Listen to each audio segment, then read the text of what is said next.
In the 1930s, when the British Empire was still the most powerful force on the planet, a place where the sun never sets on its territory, there was a king who shook the world not through conquests, but by an unprecedented decision to abdicate the throne in history.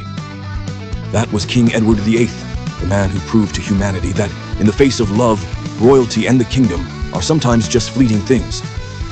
Before ascending the throne, Prince Edward was the most charming bachelor in Europe, adored by the public for his dashing appearance and free-spirited personality.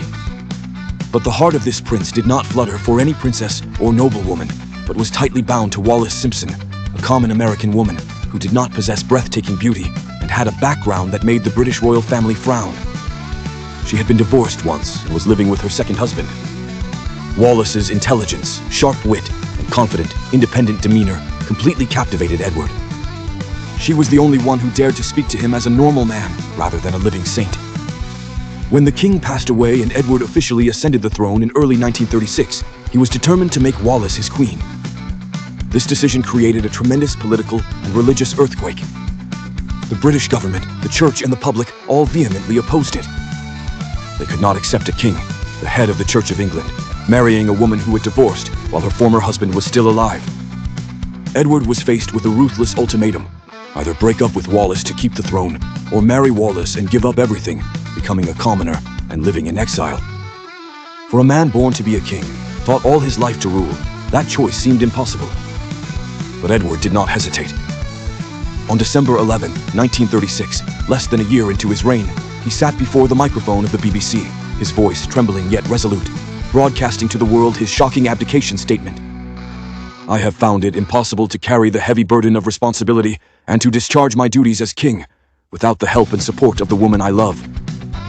He cast aside the crown, relinquished the throne to his brother, King George VI, accepted the title Duke of Windsor, and left England in the foggy night to reunite with his beloved in France.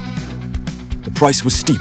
He was ostracized by his family, banned from returning to his homeland, and had to live the rest of his life in a foreign land. But in later photographs, Edward was always seen looking at Wallis with an unwavering, infatuated gaze.